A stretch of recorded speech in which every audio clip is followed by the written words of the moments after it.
Hi, this lesson is about the thrilling pentatonic hand grip. We'll learn how to use this single and simple grip to improvise thrilling modern jazz. It could be something like this.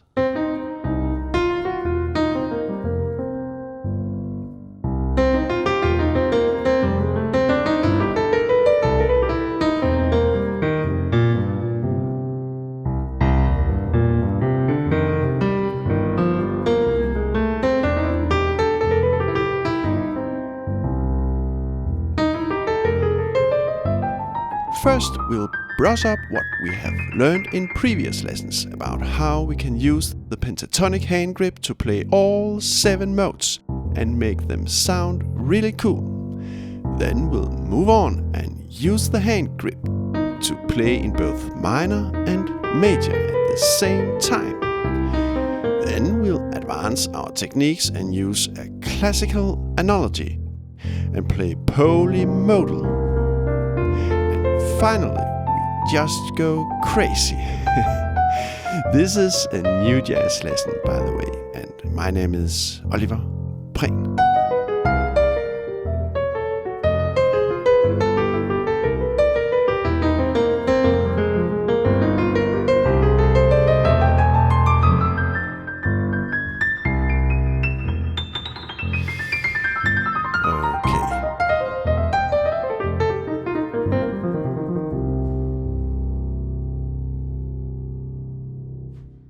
Throughout this entire lesson, we'll use only this pentatonic hand grip. Always with our fingers placed like this. 1, 2, 3, 4, 5. With this very simple grip, we can do a lot of thrilling stuff. I'll show you how as we move along. The trick is to transpose our hand grip to different positions on the keys. Now the thumb is on C. But if we go up a fifth and place our thumb on G, and up another fifth on D, and play the 3 positions together, we have this thrilling sound.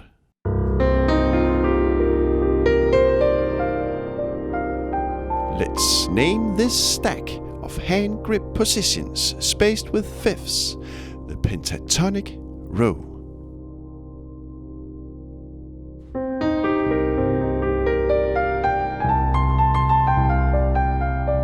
If we gather all the notes into a scale, we realize that we actually do the Dorian scale.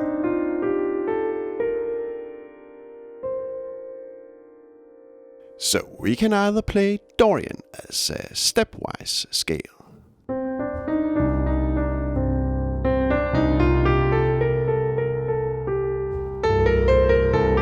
or we can spread it out by using our pentatonic row and gain a much fuller and thrilling sound.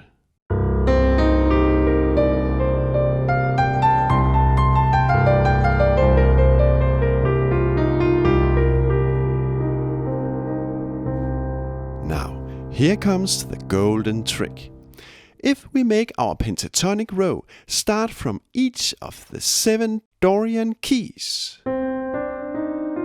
we got all the 7 modes. So, from the C note we have Dorian.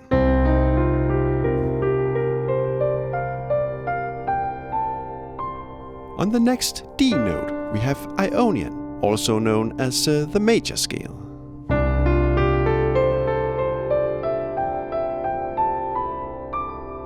Then we have exotic Locrian.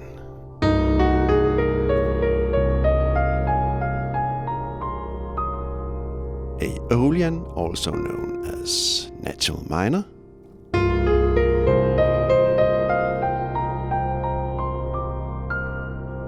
Mixolydian.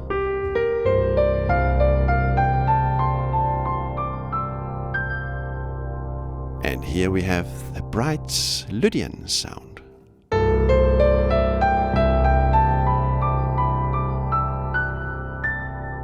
And finally we do Phrygian.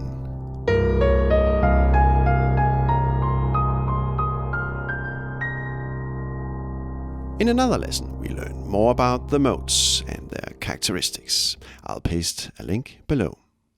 Great! Now we are ready to use our pentatonic hand grip in practice. And we'll start out very easy and simple, playing music from the very beginning. Gradually, we'll go more and more crazy. Now, let's improvise music. For a start, we use only 2 positions for our hand grip, just to make our playground very simple. So, place your thumb on A and up a fifth on E. Our pentatonic row is incomplete with our only 2 and not 3 positions, but if we gather our notes, we realize that we almost have the major scale anyway. We just miss the F note. But that doesn't really matter. So listen to the sound.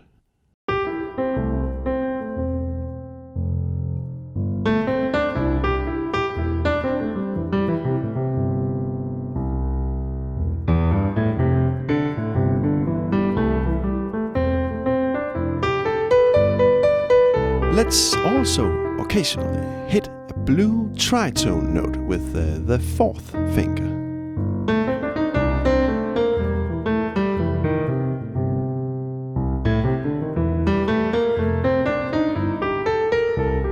So the 4th finger has 2 options.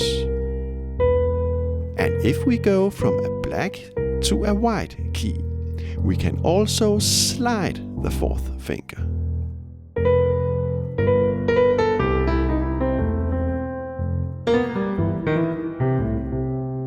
This 4th finger double note trick is just to blues up our sound, if we feel for it.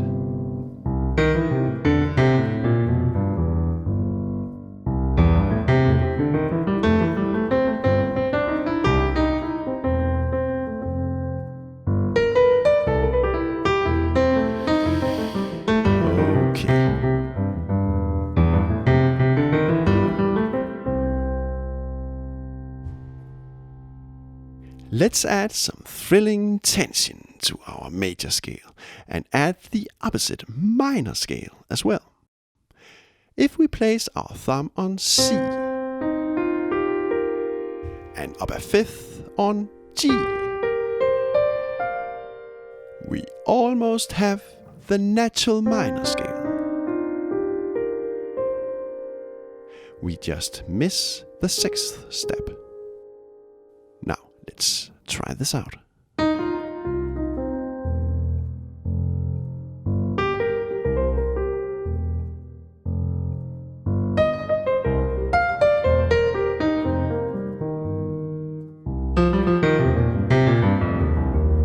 And here comes the trick.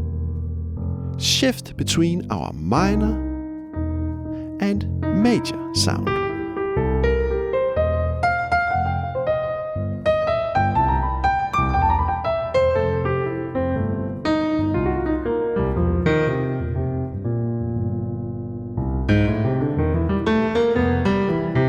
So we've created a call and response effect.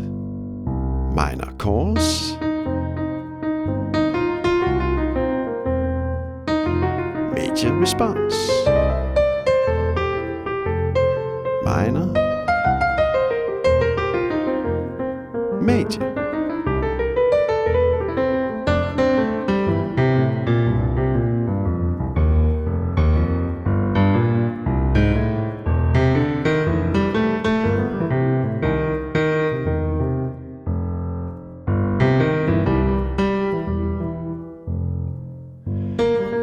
By having 2 very different places to go, minor and major, we can tell a story with our improvisation. We do a musical conversation, so to speak.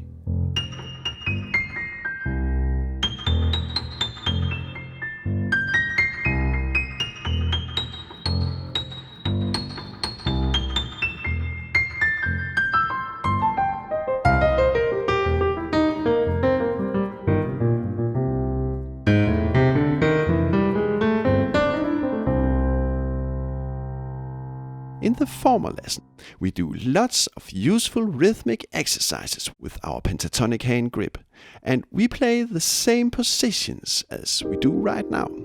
Everything is just transposed down a whole tone to B flat. I'll paste a link to the lesson below. Many of you have asked what scale we play in that other lesson. Well, we have the answer now. We play both minor and major. Gathering all the notes from our in total 4 positions will make no sense to us, I think. We'll almost end up with the chromatic scale, actually.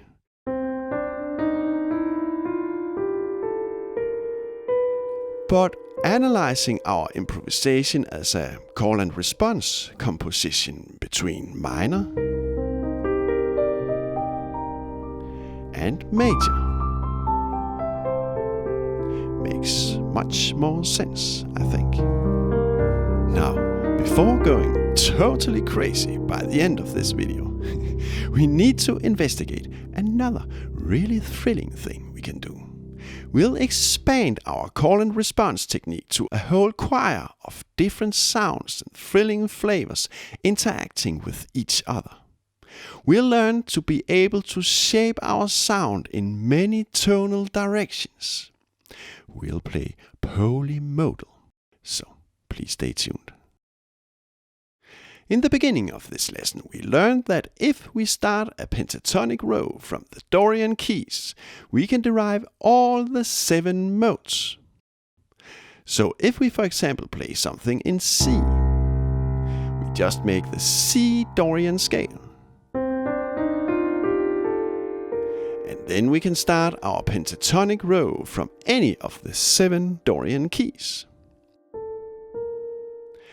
Now we are going to use this knowledge in practice, being able to alternate freely between different modes, sounds and flavors. So, let's for a start place our pentatonic row at, for example, this position. And this position. And here we go.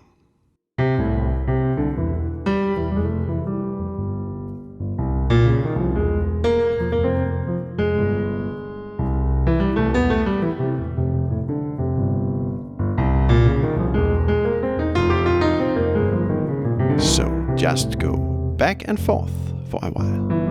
Call and response.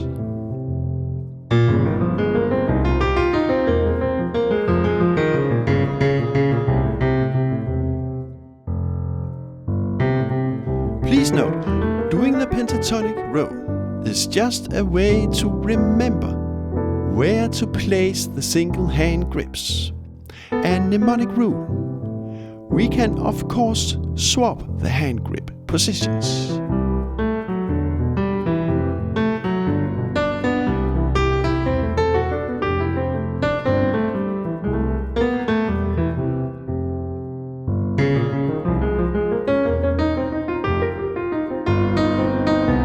Let's try to blend in other modes as well.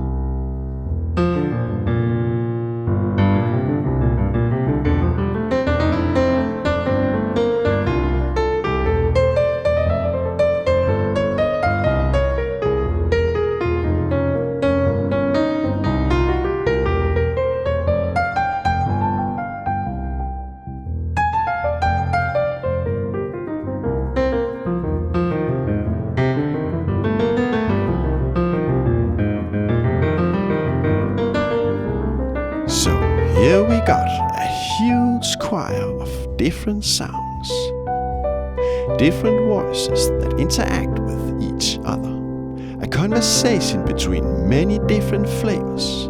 With our simple pentatonic hand grip, we've created a huge and thrilling call and response composition grid in which we can unfold our improvisation. We play what I call polymodal inspired by Bela Bartok and his polymodal chromatism. But in our case, I don't think we play chromatic. We could of course gather all our notes in use into one big chromatic scale. But I don't think that is what we hear, actually. I think we hear one mode at a time.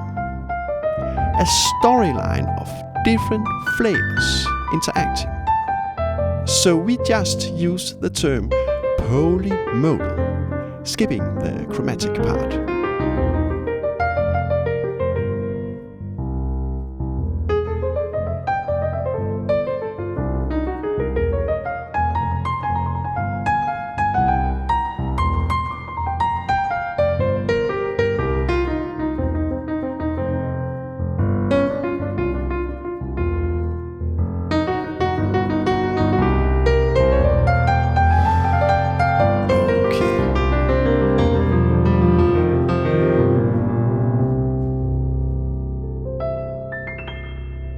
Now, finally, we are ready to go wild and crazy.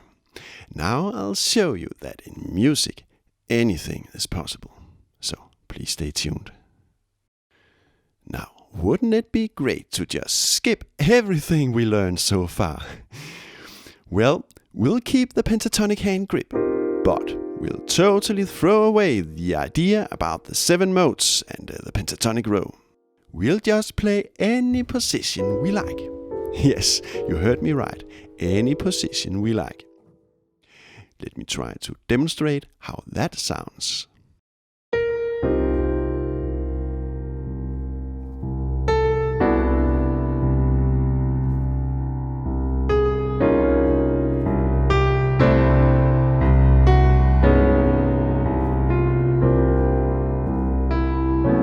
If you think this is all too messy, try to create a safe home location.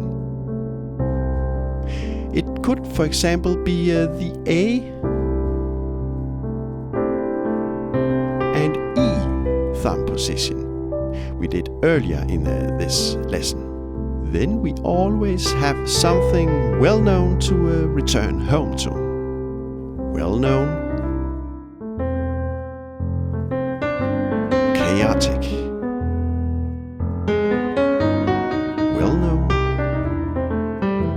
chaotic,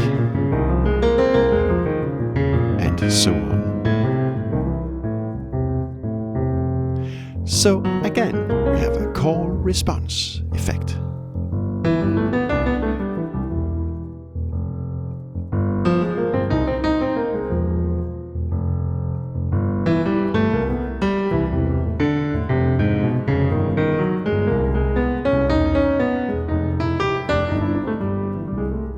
All this we have to play with a certain certainness in a rhythmic sense. Every note has to be stroked with a strong self-confidence. Else this won't work. So I'm just trying my very best right now. In another lesson, we do useful rhythmic exercises that learn us to gain a strong rhythmic precision and freedom. I'll paste a link below. In a traditional theoretical analysis, all this will probably make no sense. Besides the chromatic scale, it'll be very hard to extract any well-known scales out of this mess. And if we tried so, our theoretical analysis will become very complex and probably make no sense to us. So what to do with this mess in a theoretical sense? Well, some would say just leave theory behind and play. Yeah, that's definitely an option. But I'm still curious. Why can we do this and get away with it?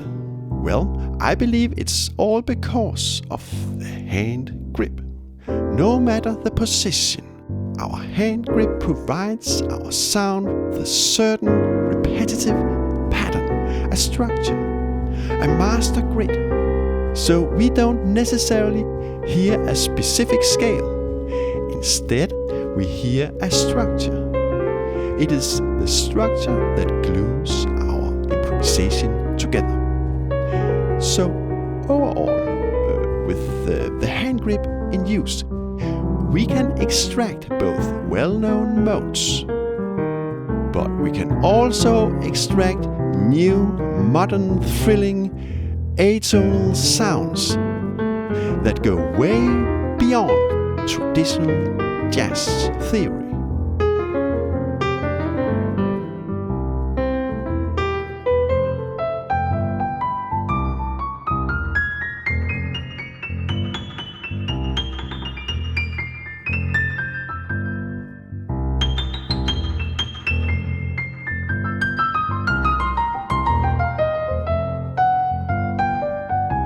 Thank you so much for all your likes, nice comments and voluntary donations you give me to recognize my work. You keep me going. Thank you so much. You are of course so much welcome to support my work, but you certainly don't have to.